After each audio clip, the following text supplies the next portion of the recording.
ಓಂ ಶಾಂತಿ. ಶಿವ ತಂದೆಯ ಮಧುರ ಮಹಾವಾಕ್ಯ. ಮುರುಳಿಯ ದಿನಾಂಕ 10-1-2024. ಪ್ರಾತಃ ಮುರುಳಿ ಬಾಪ್ದಾದ ಮಧುಬನ. ಮಧುರ ಮಕ್ಕಳೇ, ತಂದೆ ಹಾಗೂ ಆಸ್ತಿಯನ್ನು ನೆನಪು ಮಾಡುತ್ತಿದ್ದರೆ ಖುಷಿಯ ನಶೆಯೇರುತ್ತದೆ. ಇದು ಬಹಳ ಸಹಜ ಸೆಕೆಂಡಿನ ಮಾತಾಗಿದೆ. ಮಧುರ ಮಕ್ಕಳೇ, ತಂದೆ ಹಾಗೂ ಆಸ್ತಿಯನ್ನು ನೆನಪು ಮಾಡುತ್ತಿದ್ದರೆ ಖುಷಿಯ ನಶೆಯೇರುತ್ತದೆ. ಇದು ಬಹಳ ಸಹಜ ಸೆಕೆಂಡಿನ ಮಾತಾಗಿದೆ. ಪ್ರಶ್ನೆ: ಅಪರಿಮಿತ ಖುಷಿ ಯಾವ ಮಕ್ಕಳಿಗೆ ಇರುತ್ತದೆ?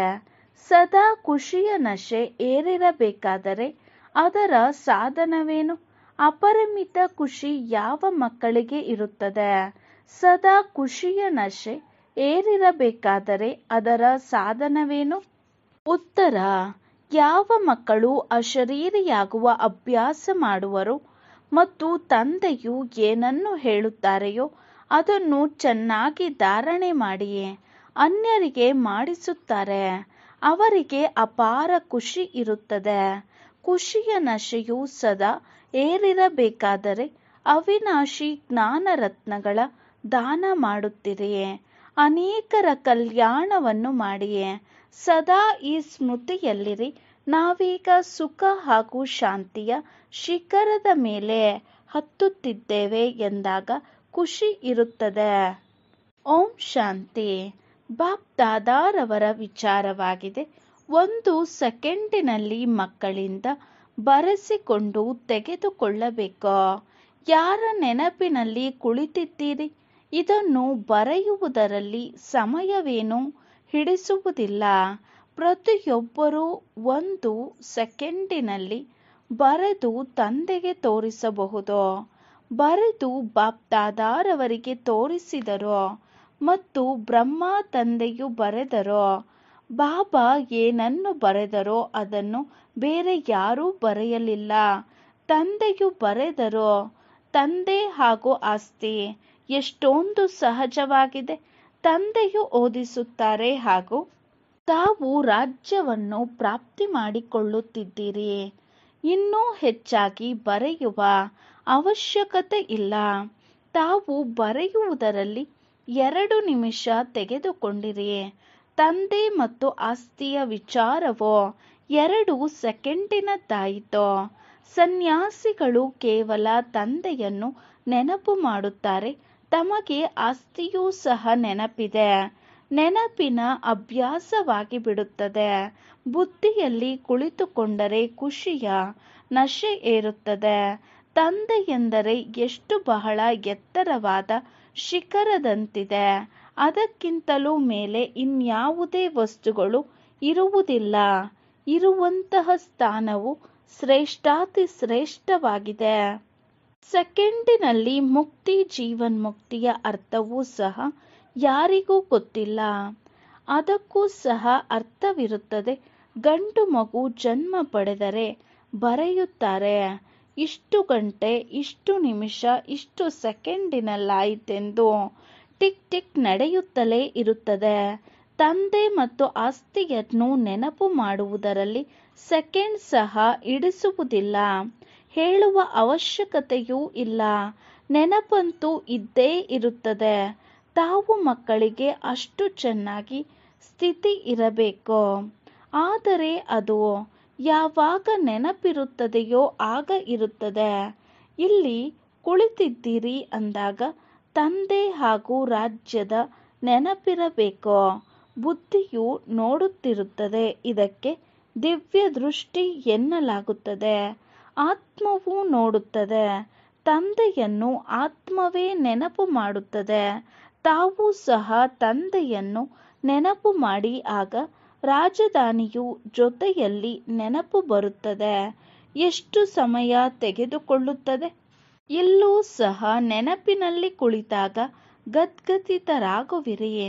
ತಂದೆಗೆ ಇಲ್ಲಿಯ ಯಾವ ಮಾತು ನೆನಪೇ ಇಲ್ಲ. ತಂದೆಯು ಅಲ್ಲಿನ ಮಾತುಗಳನ್ನೇ ನೆನಪು ಮಾಡುತ್ತಾರೆ. ತಂದೆ ಮತ್ತು ರಾಜ್ಯವು ಬಾಗಿಲಲ್ಲಿ ನಿಂತಿರುವ ಹಾಗೆ ಅನ್ನಿಸುತ್ತದೆ. ತಂದೆಯು ಹೇಳುತ್ತಾರೆ, ತಾವು ಮಕ್ಕಳಿಗೆ ರಾಜ್ಯವನ್ನು ತಂದಿದ್ದೇನೆ, ತಾವು ನೆನಪು ಮಾಡುವುದಿಲ್ಲ. ಆದ್ದರಿಂದ ಖುಷಿಯು ಸ್ಥಿರವಾಗಿರುವುದಿಲ್ಲ. ತಾವು ಕುಳಿತುಕೊಳ್ಳುತ್ತಾ ಎದ್ದೇಳುತ್ತಾ ತಮ್ಮನ್ನು ಆತ್ಮನೆಂದು ತಿಳಿಯಿರಿ ಮತ್ತು ನಾನು ತಂದೆ ಮತ್ತು ಆಸ್ತಿಯನ್ನು ನೆನಪು ಮಾಡಿ ಎಷ್ಟು ಶ್ರೇಷ್ಠ ಸ್ಥಾನದಲ್ಲಿ ಇರುತ್ತೀರಿ. ಆದರೆ ಜಗತ್ತಿಗೆ ಇದು ಗೊತ್ತಿದೆಯೇ? ಮನುಷ್ಯರು ಮುಕ್ತಿಗೆ ಹೋಗಲು ಎಷ್ಟೊಂದು ಕಷ್ಟಪಡುತ್ತಾರೆ. ಈಗ ಮುಕ್ತಿಧಾಮವು ಎಲ್ಲಿದೆ? ಆತ್ಮವಂತೂ ರಾಕೆಟ್ ಆಗಿದೆ ಎಂಬುದಂತೂ ತಮಗೆ ಗೊತ್ತಿದೆ. ಅವರು ಚಂದ್ರನ ತನಕ ಹೋಗುತ್ತಾರೆ, ನಂತರ ಆಕಾಶವಿದೆ. ತಾವು ಆಕಾಶಕ್ಕಿಂತಲೂ ಬಹಳ ಮೇಲೆ ಹೋಗುತ್ತೀರಿ. ಚಂದ್ರನು ಈ ಜಗತ್ತಿನದಾಗಿದೆ. ಸೂರ್ಯ ಚಂದ್ರ ನಕ್ಷತ್ರಗಳಿಗಿಂತಲೂ ಮೇಲೆ, ಶಬ್ದದಿಂದಲೂ ಮೇಲೆ ಎಂದು ಹೇಳಲಾಗುತ್ತದೆ. ಈ ಶರೀರವನ್ನು ಬಿಡಬೇಕು. ತಾವು ಮಧುರ ಶಾಂತಿಯ ಮನೆಯಿಂದ ಬರುತ್ತೀರಿ. ಬಂದು ಹೋಗುವುದರಲ್ಲಿ ಸಮಯ ಹಿಡಿಸುವುದಿಲ್ಲ. ತಮ್ಮ ಮನೆಯಾಗಿದೆ. ಇಲ್ಲಂತೂ ಎಲ್ಲಿಗೆ ಹೋದರೂ ಸಮಯ ಹಿಡಿಸುತ್ತದೆ. ತಮ್ಮ ಶರೀರ ಬಿಟ್ಟಾಗ ಸೆಕೆಂಡಿನಲ್ಲಿ ಎಲ್ಲಿಂದ ಎಲ್ಲಿಗೋ ಹೊರಟು ಹೋಗುತ್ತದೆ. ಒಂದು ದೇಹವನ್ನು ಬಿಟ್ಟು ಇನ್ನೊಂದರಲ್ಲಿ ಪ್ರವೇಶ ಮಾಡುತ್ತದೆ. ಅಂದ ಮೇಲೆ ತಮ್ಮನ್ನು ಆತ್ಮನೆಂದು ತಿಳಿಯಬೇಕು. ತಾವು ಬಹಳ ಶ್ರೇಷ್ಠ ಶಿಖರಕ್ಕೆ ಹೋಗುತ್ತೀರಿ. ಮನುಷ್ಯರು ಶಾಂತಿಯನ್ನು ಬಯಸುತ್ತಾರೆ. ಶಾಂತಿಯದು ಬಹಳ ಎತ್ತರ. ಶಿಖರವೆಂದರೆ ನಿರಾಕಾರ ಜಗತ್ತು, ಹಾಗೂ ಸುಖದ ಎತ್ತರವಾದ ಶಿಖರವೆಂದರೆ ಸುಖಧಾಮ. ತಮ್ಮ ಮನೆಯೂ ಸಹ ಎಷ್ಟು ಎತ್ತರದಲ್ಲಿದೆ. ಜಗತ್ತಿನವರು ಎಂದೂ ಈ ಮಾತುಗಳ ಬಗ್ಗೆ ವಿಚಾರ ಮಾಡುವುದಿಲ್ಲ. ಅವರಿಗೆ ಈ ಮಾತುಗಳನ್ನು ತಿಳಿಸುವವರು ಯಾರೂ ಇಲ್ಲ. ಅದಕ್ಕೆ ಶಾಂತಿಯ ಸ್ತಂಭ ಎನ್ನಲಾಗುತ್ತದೆ. ಮನುಷ್ಯರು ವಿಶ್ವದಲ್ಲಿ ಶಾಂತಿಯಾಗಲಿ ಎಂದು ಹೇಳುತ್ತಿರುತ್ತಾರೆ. ಆದರೆ ಶಾಂತಿಯಲ್ಲಿದೆ ಎಂಬುದರ ಅರ್ಥವನ್ನಂತೂ ತಿಳಿದುಕೊಂಡಿಲ್ಲ. ಈ ಲಕ್ಷ್ಮೀನಾರಾಯಣರು ಸುಖದ ಸ್ತಂಭದಲ್ಲಿದ್ದರು. ಅಲ್ಲಿ ಯಾವುದೇ ಲೋಭ, ದುರಾಸೆ ಇರುವುದಿಲ್ಲ. ಅಲ್ಲಿ ಭೋಜನ, ಪಾನೀಯ, ಮಾತನಾಡುವುದು ಎಲ್ಲವೂ ರಾಯಲ್ ಆಗಿರುತ್ತದೆ ಮತ್ತು ಸುಖವೂ ಸಹ ಶ್ರೇಷ್ಠವಾಗಿದೆ. ಅವರ ಮಹಿಮೆಯನ್ನು ನೋಡಿ ಎಷ್ಟಿದೆ. ಏಕೆಂದರೆ ಅವರು ಬಹಳ ಶ್ರಮ ಪಟ್ಟಿದ್ದಾರೆ. ಇವರು ಒಬ್ಬರಿಲ್ಲ, ಪೂರ್ಣ ಮಾಲೆಯೇ ಮಾಡಲ್ಪಟ್ಟಿದೆ. ವಾಸ್ತವದಲ್ಲಿ ನವರತ್ನಗಳ ಗಾಯನವಿದೆ. ಖಂಡಿತ ಅವರು ಗುಪ್ತ ಪ್ರಯತ್ನ ಪಟ್ಟಿರಬಹುದು. ತಂದೆ ಹಾಗೂ ಆಸ್ತಿಯ ನೆನಪಿರಲಿ, ಆಗಲೇ ವಿಕರ್ಮ ವಿನಾಶವಾಗುವುದು. ಆದರೆ ಮಾಯೆಯು ನೆನಪು ಮಾಡಲು ಬಿಡುವುದಿಲ್ಲ. ಕೆಲವೊಮ್ಮೆ ಕಾಮ, ಕೆಲವೊಮ್ಮೆ ಕ್ರೋಧ ಬಹಳ ಬಿರುಗಾಳಿಯನ್ನು ತರುತ್ತದೆ. ತಮ್ಮ ನಾಡಿಯನ್ನು ನೋಡಿಕೊಳ್ಳಬೇಕು. ನಾರದನಿಗೂ ಸಹ ಮುಖ ನೋಡಿಕೋ ಎನ್ನಲಾಯಿತು. ಅಂದ ಮೇಲೆ ಆ ಸ್ಥಿತಿಯು ಈಗಿಲ್ಲ. ಮಾಡಿಕೊಳ್ಳಬೇಕು. ತಂದೆಯು ಗುರಿಯನ್ನಂತೂ ಹೇಳುತ್ತಾರೆ, ಒಳಗಡೆ ಪುರುಷಾರ್ಥವನ್ನಂತೂ ಮಾಡುತ್ತೀರಿ. ಮುಂದೆ ಹೋದಂತೆ ತಮ್ಮ ಸ್ಥಿತಿಯು ಈ ರೀತಿ ಆಗುತ್ತದೆ. ಅಶರೀರಿಯಾಗುವ ಅಭ್ಯಾಸ ಮಾಡಬೇಕು. ಈಗ ಹಿಂತಿರುಗಿ ಹೋಗಬೇಕು. ನನ್ನನ್ನು ನೆನಪು ಮಾಡಿ ಎಂದು ತಂದೆಯು ಹೇಳುತ್ತಾರೆ. ನೆನಪು ಮಾಡದಿದ್ದರೆ ಶಿಕ್ಷೆಯೂ ಸಹ ಬಹಳ ಅನುಭವಿಸಬೇಕಾಗುತ್ತದೆ ಮತ್ತು ಪದವಿಯೂ ಕಡಿಮೆ. ಇದು ಬಹಳ ಸೂಕ್ಷ್ಮವಾದ ಮಾತುಗಳಾಗಿವೆ. ಅವರು ವಿಜ್ಞಾನದಲ್ಲಿ ಎಷ್ಟು ಆಳವಾಗಿ ಹೋಗುತ್ತಾರೆ, ಏನೇನೋ ಮಾಡುತ್ತಿರುತ್ತಾರೆ. ಆ ಸಂಸ್ಕಾರವೂ ಬೇಕಲ್ಲವೇ? ಅವರು ಮತ್ತೆ ಅಲ್ಲಿಯೂ ಹೋಗಿ ಈ ವಸ್ತುಗಳನ್ನೆಲ್ಲ ಮಾಡುತ್ತಾರೆ. ಕೇವಲ ಈ ಜಗತ್ತು ಪರಿವರ್ತನೆಯಾಗುತ್ತದೆ. ಇಲ್ಲಿಯ ಸಂಸ್ಕಾರಕ್ಕನುಸಾರವಾಗಿಯೇ ಹೋಗಿ ಜನ್ಮ ಪಡೆಯುತ್ತಾರೆ. ಹೇಗೆ ಯುದ್ಧದವರ ಬುದ್ಧಿಯಲ್ಲಿ ಯುದ್ಧದ ಸಂಸ್ಕಾರವಿರುತ್ತದೆ ಅಂದ ಮೇಲೆ ಆ ಸಂಸ್ಕಾರವನ್ನು ತೆಗೆದುಕೊಂಡು ಹೋಗುತ್ತಾರೆ. ಯುದ್ಧ ಮಾಡದೇ ಇರಲು ಸಾಧ್ಯವಿಲ್ಲ. ಅಧಿಕಾರಿಗಳ ಬಳಿ ಪ್ರವೇಶ ಮಾಡುವ ಸಮಯದಲ್ಲಿ ಯಾವುದೇ ಕಾಯಿಲೆ ಇಲ್ಲವೇ ಎಂದು ಪರಿಶೀಲನೆ ಮಾಡುತ್ತಾರೆ. ಕಣ್ಣು ಕಿವಿ ಎಲ್ಲವೂ ಸರಿಯಾಗಿದೆಯೇ? ಯುದ್ಧದಲ್ಲಿ ಎಲ್ಲವೂ ಸರಿ ಇರಬೇಕು.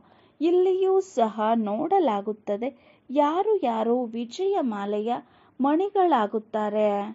ತಾವು ಪುರುಷಾರ್ಥ ಮಾಡಿ ಕರ್ಮಾತೀತ ಸ್ಥಿತಿಯನ್ನು ಪಡೆಯಬೇಕು. ಆತ್ಮ ಅಶರೀರಿಯಾಗಿ ಬಂದಿತ್ತು, ಅಶರೀರಿಯಾಗಿ ಹೋಗಬೇಕು. ಅಲ್ಲಿ ಶರೀರದೊಂದಿಗೆ ಯಾವುದೇ ಸಂಬಂಧ ಇಲ್ಲ. ಆತ್ಮವು ಈಗ ಅಶರೀರಿಗಳಾಗಬೇಕಾಗಿದೆ. ಆತ್ಮಗಳು ಅಲ್ಲಿಂದ ಬರುತ್ತವೆ, ಒಂದು ಶರೀರದಲ್ಲಿ ಪ್ರವೇಶ ಮಾಡುತ್ತವೆ. ಅನೇಕ ಆತ್ಮಗಳು ಬರುತ್ತಿರುತ್ತವೆ. ಎಲ್ಲರಿಗೂ ತನ್ನ ತನ್ನ ಪಾತ್ರವು ಸಿಕ್ಕಿದೆ. ಯಾರ್ಯಾರು ಹೊಸ ಹೊಸ ಆತ್ಮಗಳು ಬರುತ್ತವೆಯೋ ಅವರಿಗೆ ಮೊದಲು ಸುಖ ಸಿಗಬೇಕು. ಆದ್ದರಿಂದ ಅವರ ಮಹಿಮೆಯಾಗುತ್ತದೆ. ದೊಡ್ಡ ವೃಕ್ಷವಲ್ಲವೇ? ಎಷ್ಟು ಹೆಸರುವಾಸಿಯಾದ ದೊಡ್ಡ ವ್ಯಕ್ತಿಗಳಿದ್ದರೂ ತಮ್ಮ ತಮ್ಮ ಶಕ್ತಿ ಅನುಸಾರವಾಗಿ ಬಹಳ ಸುಖದಲ್ಲಿರುತ್ತಾರೆ. ಅಂದ ಮೇಲೆ ತಾವು ಮಕ್ಕಳು ಪರಿಶ್ರಮ ಪಡಬೇಕು.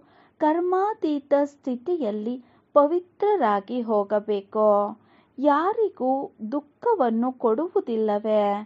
ತಮ್ಮ ನಡವಳಿಕೆಯನ್ನು ನೋಡಿಕೊಳ್ಳಬೇಕು. ತಂದೆಯು ಎಷ್ಟು ಮಧುರವಾಗಿದ್ದಾರೆ, ಅತಿ ಪ್ರಿಯರಲ್ಲವೇ? ಅಂದ ಮೇಲೆ ಮಕ್ಕಳೂ ಸಹ ಅದೇ ರೀತಿಯಾಗಬೇಕು. ಇದಂತೂ ತಾವು ಮಕ್ಕಳಿಗೆ ಗೊತ್ತಿದೆ. ತಂದೆಯು ಇಲ್ಲಿಯೇ ಇದ್ದಾರೆ, ತಂದೆಯು ಇಲ್ಲಿ ಸ್ಥಾಪನೆ ಮಾಡುತ್ತಿದ್ದಾರೆ ಎಂಬುದು ಮನುಷ್ಯರಿಗೆ ಗೊತ್ತಿದೆಯೇ? ಆದರೂ ಜನ್ಮ ಜನ್ಮಾಂತರ ಅವರು ನೆನಪು ಮಾಡುತ್ತಲೇ ಇರುತ್ತಾರೆ. ಶಿವನ ಮಂದಿರಕ್ಕೆ ಹೋಗಿ ಎಷ್ಟು ಪೂಜೆ ಮಾಡುತ್ತಾರೆ.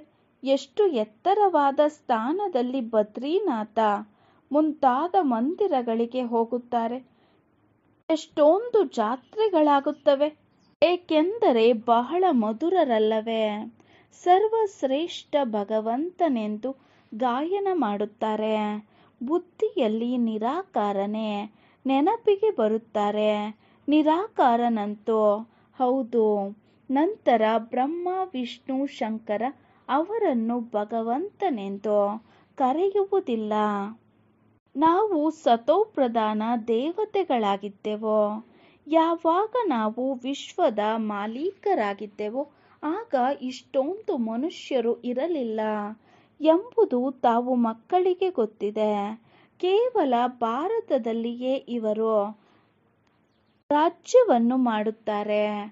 ಉಳಿದವರೆಲ್ಲರೂ ಶಾಂತಿಧಾಮಕ್ಕೆ ಹೋಗಿಬಿಡುತ್ತಾರೆ. ತಾವು ಇದನ್ನು ನೋಡುತ್ತಿರುತ್ತೀರಿ. ಇದರಲ್ಲಿ ಬಹಳ ವಿಶಾಲ ಬುದ್ಧಿಯು ಬೇಕು. ಅಲ್ಲಿ ಬೆಟ್ಟ ಇತ್ಯಾದಿಗಳ ಮೇಲೆ ಹೋಗುವ ಅವಶ್ಯಕತೆ ಇಲ್ಲ. ಅಲ್ಲಿ ಯಾವುದೇ ಅಪಘಾತ ಇತ್ಯಾದಿಗಳು ಆಗುವುದಿಲ್ಲ. ಅದು ಅದ್ಭುತವಾದ ಸ್ವರ್ಗವಾಗಿದೆ. ಯಾವಾಗ ಆ ಅದ್ಭುತವಾದ ಸ್ವರ್ಗವಿರುವುದಿಲ್ಲ ಆಗ ಮಾಯೆಯ ಅದ್ಭುತಗಳು ಆಗುತ್ತವೆ. ಈ ಮಾತುಗಳು ಜಗತ್ತಿನವರು ಅರ್ಥ ಮಾಡಿಕೊಳ್ಳಲು ಸಾಧ್ಯವಿಲ್ಲ. ಈಗ ತಾವು ಸ್ವರ್ಗಕ್ಕೆ ಹೋಗಲು ಪುರುಷಾರ್ಥ ಮಾಡುತ್ತಿದ್ದೀರಿ. ಅದು ಸುಖದ ಸ್ತಂಭವಾಗಿದೆ, ಇದು ದುಃಖದ ಸ್ತಂಭವಾಗಿದೆ. ಯುದ್ಧದಲ್ಲಿ ಎಷ್ಟೊಂದು ಮನುಷ್ಯರು ಪ್ರತಿನಿತ್ಯ ಸಾಯುತ್ತಲೇ ಇರುತ್ತಾರೆ, ಮತ್ತೆ ಜನ್ಮ ಪಡೆಯುತ್ತಿರುತ್ತಾರೆ. ಈಶ್ವರನ ಅಂತ್ಯವನ್ನು ಪಡೆಯಲಾಗುವುದಿಲ್ಲ ಎನ್ನುವ ಗಾಯನ ಮಾಡುತ್ತಾರೆ. ಈಶ್ವರನಂತೂ ಬಿಂದುವಾಗಿದ್ದಾರೆ, ಅವರ ಅಂತ್ಯವನ್ನೇನು ಪಡೆಯುವಿರಿ? ತಂದೆಯು ತಿಳಿಸುತ್ತಾರೆ, ಈ ರಚನೆಯ ಆದಿ ಮಧ್ಯ ಅಂತ್ಯವನ್ನು ಯಾರೂ ತಿಳಿದುಕೊಂಡಿಲ್ಲ. ಸಾಧು ಸಂತರು ಯಾರೂ ರಚನೆ ಹಾಗೂ ರಚಯಿತನನ್ನು ಪಡೆಯಲು ಸಾಧ್ಯವಿಲ್ಲ. ತಮಗೆ ತಂದೆಯು ಓದಿಸುತ್ತಾರೆ. ಇದಕ್ಕೆ ವಿದ್ಯೆ ಎನ್ನಲಾಗುತ್ತದೆ. ಸೃಷ್ಟಿ ಚಕ್ರದ ರಹಸ್ಯವನ್ನು ತಾವು ಮಕ್ಕಳೇ ತಿಳಿಯುತ್ತೀರಿ. ಅವರು ಹೇಳುತ್ತಾರೆ ನಮಗೆ ಗೊತ್ತಿಲ್ಲ ಅಥವಾ ಲಕ್ಷಾಂತರ ವರ್ಷಗಳೆಂದು ಹೇಳಿಬಿಡುತ್ತಾರೆ. ಈಗ ತಂದೆಯು ತಿಳಿಸಿದ್ದಾರೆ, ಏನೆಲ್ಲ ತಾವಿಲ್ಲಿ ನೋಡುತ್ತಿದ್ದೀರಿ ಇವೆಲ್ಲವೂ ಅಲ್ಲಿರುವುದಿಲ್ಲ. ಸ್ವರ್ಗವು ಸುಖದ ಸ್ತಂಭವಾಗಿದೆ, ಇಲ್ಲಿ ದುಃಖವೇ ದುಃಖವಿದೆ. ಇದ್ದಕ್ಕಿದ್ದಂತೆಯೇ ಮೃತ್ಯುವು ಈ ರೀತಿ ಬರುತ್ತದೆ. ಅದರಿಂದ ಎಲ್ಲರೂ ಸಮಾಪ್ತಿಯಾಗಿ ಬಿಡುತ್ತಾರೆ. ಮೃತ್ಯುವನ್ನು ನೋಡುವುದು ಚಿಕ್ಕಮ್ಮನ ಮನೆಯಂತಲ್ಲ, ಇದಕ್ಕೆ ದುಃಖದ ಶಿಖರವೆನ್ನಲಾಗುತ್ತದೆ. ಅದು ಸುಖದ ಶಿಖರವಾಗಿದೆ, ಬೇರೆ ಇನ್ಯಾವುದೇ ಅಕ್ಷರವಿಲ್ಲ. ನಿಮ್ಮಲ್ಲಿಯೂ ಅನೇಕರಿದ್ದಾರೆ, ಅವರು ಕೇಳಿಸಿಕೊಳ್ಳುತ್ತಾರೆ, ಆದರೆ ಧಾರಣೆಯಾಗುವುದಿಲ್ಲ. ಯಾವಾಗ ಬುದ್ಧಿಯು ಚಿನ್ನದ ಸಮಾನವಾಗುತ್ತದೆಯೋ ಆಗ ಧಾರಣೆಯಾಗುತ್ತದೆ. ಧಾರಣೆಯಾಗದಿದ್ದರೆ ಖುಷಿಯೂ ಇರುವುದಿಲ್ಲ. ಚೆನ್ನಾಗಿ ಓದುವವರೂ ಇದ್ದಾರೆ, ಕಡಿಮೆ ಓದುವವರೂ ಇದ್ದಾರೆ. ವಿದ್ಯೆಯಲ್ಲಿ ವ್ಯತ್ಯಾಸವಂತೂ ಇದೆಯಲ್ಲವೇ? ಅವರಿಗೆ ಬೇಹದ್ದಿನ ತಂದೆಯೋ ಎಷ್ಟೇ ತಿಳಿಸಲಿ, ಆದರೆ ಎಂದೂ ಸಹ ಅರ್ಥವೇ ಮಾಡಿಕೊಳ್ಳುವುದಿಲ್ಲ. ನೆನಪಿನ ವಿನಃ ನೀವು ಎಂದೂ ಪವಿತ್ರರಾಗಿರಲು ಸಾಧ್ಯವಿಲ್ಲ. ತಂದೆಯು ಅಯಸ್ಕಾಂತವಾಗಿದ್ದಾರೆ, ಅವರು ಸಂಪೂರ್ಣ ಶ್ರೇಷ್ಠ ಶಕ್ತಿಯುಳ್ಳವರಾಗಿದ್ದಾರೆ. ಅವರಿಗೆ ಎಂದೂ ಸಹ ತುಕ್ಕು ಹಿಡಿಯಲು ಸಾಧ್ಯವಿಲ್ಲ. ಇನ್ನುಳಿದವರೆಲ್ಲರ ಮೇಲೂ ತುಕ್ಕು ಹಿಡಿಯುತ್ತದೆ. ಅದನ್ನು ತಿಳಿಸಿಕೊಂಡು, ಅಂದರೆ ಅದನ್ನು ತಿಳಿದು ತಂದೆಯ ನೆನಪಿನಿಂದ ಇಳಿಸಿ ಮತ್ತೆ ಸತೋಪ್ರಧಾನರಾಗಬೇಕು. ತಂದೆಯು ಹೇಳುತ್ತಾರೆ, ನನ್ನೊಬ್ಬನನ್ನೇ ನೆನಪು ಮಾಡಿ, ಬೇರೆ ಯಾರಲ್ಲಿಯೂ ಮಮತ್ವವಿಡಬಾರದು. ಶ್ರೀಮಂತರಿಗಂತೂ ಇಡೀ ದಿನ ಹಣ ಐಶ್ವರ್ಯವೇ ಮುಂದೆ ಬರುತ್ತಿರುತ್ತದೆ. ಬಡವರಿಗಂತೂ ಏನೂ ಇಲ್ಲ. ಆದರೆ ಬಡವರು ಸ್ವಲ್ಪ ಬುದ್ಧಿವಂತರಾಗಬೇಕು, ಅದರಿಂದ ಧಾರಣೆಯಾಗುತ್ತದೆ. ನೆನಪಿನ ವಿನಃ ಕೊಳಕು ಹೇಗೆ ಹೋಗುತ್ತದೆ? ನಾವು ಪವಿತ್ರರು ಹೇಗೆ ಆಗುತ್ತೇವೆ? ನಾವು ಇಲ್ಲಿಗೆ ಬರುವುದೇ ಶ್ರೇಷ್ಠ ಶಿಖರಕ್ಕೆ ಹೋಗಲು. ತಂದೆಯ ಶಿಕ್ಷಣದಂತೆಯೇ ನಡೆಯುವುದರಿಂದ ನಾವು ಉತ್ತಮ ಸುಖದ ಶಿಖರಕ್ಕೆ ಹೋಗುತ್ತೇವೆ ಎಂಬುದು ತಮಗೆ ಗೊತ್ತಿದೆ. ಇದರಲ್ಲಿ ಪ್ರಯತ್ನವಿದೆ. ತಂದೆಯು ಶಿಖರಕ್ಕೆ ಕರೆದೊಯ್ಯಲು ಬರುತ್ತಾರೆ. ಅಂದ ಮೇಲೆ ತಂದೆಯ ಶ್ರೀಮತದಂತೆ ನಡೆಯಬೇಕು. ಮೊದಲ ನಂಬರಿನಲ್ಲಿ ಶ್ರೀ ಲಕ್ಷ್ಮೀನಾರಾಯಣ ಗಾಯನವಿದೆ. ಅವರು ಶಿಖರದ ಮೇಲೆ ಇರುತ್ತಾರೆ, ನಂತರ ಸ್ವಲ್ಪ ಕಡಿಮೆಯಾಗಿ ಬಿಡುತ್ತದೆ. ಹೊಸ ಜಗತ್ತಿಗೆ ಸುಖದ ಶಿಖರವೆನ್ನಲಾಗುತ್ತದೆ. ಅಲ್ಲಿ ಯಾವುದೇ ಮೈಲಿಗೆ ವಸ್ತುಗಳು ಇರುವುದಿಲ್ಲ, ಅಲ್ಲಿ ಧೂಳು ಇರುವುದಿಲ್ಲ. ಮನೆಗಳನ್ನು ಹಾಳು ಮಾಡುವಂತಹ ಯಾವುದೇ ಪ್ರಕಾರದ ಗಾಳಿಯೂ ಬೀಸುವುದಿಲ್ಲ. ಸ್ವರ್ಗದ ಮಹಿಮೆಯಂತೂ ಅಪಾರವಾಗಿದೆ. ಅದಕ್ಕಾಗಿ ಪುರುಷಾರ್ಥ ಮಾಡಬೇಕು. ಲಕ್ಷ್ಮೀನಾರಾಯಣರು ಎಷ್ಟು ಶ್ರೇಷ್ಠವಾಗಿದ್ದಾರೆ! ಅವರನ್ನು ನೋಡಿದರೆ ಎಷ್ಟು ಖುಷಿಯಾಗುತ್ತದೆ. ಮುಂದೆ ಹೋದಂತೆ ಅನೇಕರಿಗೆ ಸಾಕ್ಷಾತ್ಕಾರವಾಗುತ್ತದೆ. ಪ್ರಾರಂಭದಲ್ಲಿ ಎಷ್ಟೊಂದು ಸಾಕ್ಷಾತ್ಕಾರವಾಗುತ್ತಿತ್ತು. ಕಿರೀಟ ಮುಂತಾದವನ್ನು ಹಾಕಿಕೊಂಡು ಬರುತ್ತಿದ್ದರು. ಆ ವಸ್ತುಗಳಂತೂ ಇಲ್ಲಿ ಸಿಗಲು ಸಾಧ್ಯವಿಲ್ಲ. ತಂದೆಯು ವಜ್ರದ ವ್ಯಾಪಾರಿಗಳಾಗಿದ್ದರು. ಮೊದಲು 50,000 ರೂಗಳಲ್ಲಿ ಯಾವ ಮಣಿಯನ್ನು ತೆಗೆದುಕೊಳ್ಳುತ್ತಿದ್ದರೋ ಅದು ಈಗ 50 ಲಕ್ಷಕ್ಕೂ ಸಿಗಬಹುದು ಎಂದು ಹೇಳಲಾಗುವುದಿಲ್ಲ. ಅಂದರೆ ಮೊದಲು 50,000 ರೂಗಳಲ್ಲಿ ಯಾವ ಮಣಿಯನ್ನು ತೆಗೆದುಕೊಳ್ಳುತ್ತಿದ್ದರೋ ಅದು ಈಗ 50 ಲಕ್ಷಕ್ಕೂ ಸಿಗುವುದಿಲ್ಲ. ತಾವು ಸ್ವರ್ಗಕ್ಕಾಗಿ ಪುರುಷಾರ್ಥ ಮಾಡುತ್ತಿದ್ದೀರಿ, ಅಲ್ಲಿ ಅಪಾರ ಸುಖವಿದೆ. ತಂದೆಯು ಇಷ್ಟೊಂದು ಓದಿಸುತ್ತಾರೆ, ಆದರೆ ಮಕ್ಕಳಲ್ಲಿ ಹಗಲು ರಾತ್ರಿಯ ವ್ಯತ್ಯಾಸವಾಗುತ್ತದೆ. ರಾಜ ರಾಣಿಯರಲ್ಲಿ, ದಾಸ ದಾಸಿಯರಲ್ಲಿ ಯಾರು ಓದಿ ಮತ್ತು ಓದಿಸುತ್ತಾರೆಯೋ ಅವರು ಮರೆಯಾಗಿರಲು ಸಾಧ್ಯವಿಲ್ಲ. ತಂದೆಯೇ ನಾವು ಇಂತಹ ಸ್ಥಾನಕ್ಕೆ ಹೋಗಿ ಸರ್ವಿಸ್ ಮಾಡುತ್ತೇವೆ ಎಂದು ತಕ್ಷಣ ಹೇಳುತ್ತಾರೆ. ಸರ್ವಿಸ್ ಅಂತೂ ಬಹಳಷ್ಟಿದೆ ಅಂದಾಗ ತಾವು ಈ ಕಾಡನ್ನು ಮಂದಿರವನ್ನಾಗಿ ಮಾಡಬೇಕು. ರೊಟ್ಟಿಯ ತುಣುಕನ್ನು ತಿಂದರೋ ಇಲ್ಲವೋ ಇವರು ಸರ್ವೀಸ್ಗೆ ಹೋಗುತ್ತಾರೆ. ವ್ಯಾಪಾರಿಗಳು ಹಾಗೆಯೇ ಮಾಡುತ್ತಾರೆ. ಒಳ್ಳೆಯ ಗ್ರಾಹಕರು ಬಂದರೆ ತಿನ್ನುತ್ತಾರೆಯೋ ಇಲ್ಲವೋ ಓಡುತ್ತಾರೆ. ಹಣ ಸಂಪಾದನೆಯ ಆಸಕ್ತಿ ಇರುತ್ತದೆ. ಇಲ್ಲಂತೂ ಬೇಹದ್ದಿನ ತಂದೆಯಿಂದ ಅಪಾರ ಸುಖ ಸಿಗುತ್ತದೆ.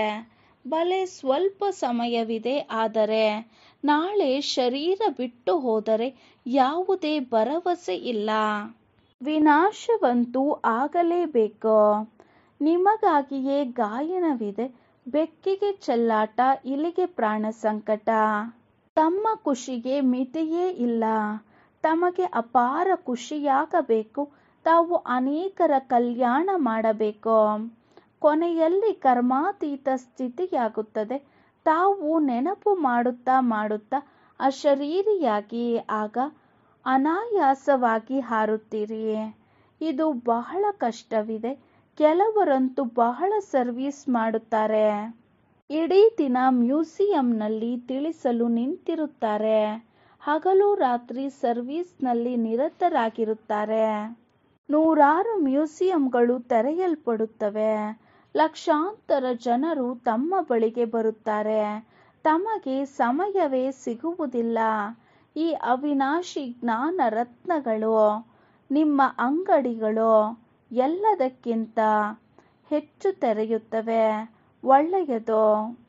ಮಧುರಾತಿ ಮಧುರ. ಅಗಲಿ ಹೋಗಿ ಮರಳಿ ಸಿಕ್ಕಿದ ಮಕ್ಕಳ ಪ್ರತಿ ಮಾತಾಪಿತಾ ಬಾಪ್ದಾದಾರವರ ನೆನಪು, ಪ್ರೀತಿ ಹಾಗೂ ಗುಡ್ ಮಾರ್ನಿಂಗ್. ಆತ್ಮಿಕ ತಂದೆಯ ಆತ್ಮಿಕ ಮಕ್ಕಳಿಗೆ ನಮಸ್ತೆ. ನಾವು ಆತ್ಮಿಕ ಮಕ್ಕಳ ಆತ್ಮಿಕ ತಂದೆಗೆ ನಮಸ್ತೆ ನಮಸ್ತೆ ನಮಸ್ತೆ.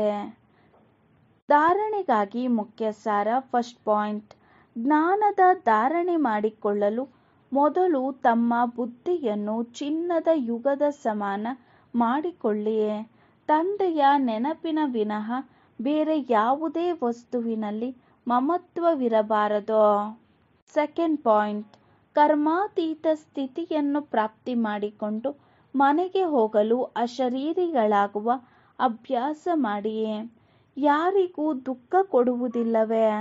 ತಂದೆಯ ಸಮಾನ ಮಧುರರಾಗಿದ್ದೇನೆಯೇ ಎಂದು ತಮ್ಮ ನಡವಳಿಕೆಯನ್ನು ನೋಡಿಕೊಳ್ಳಬೇಕು.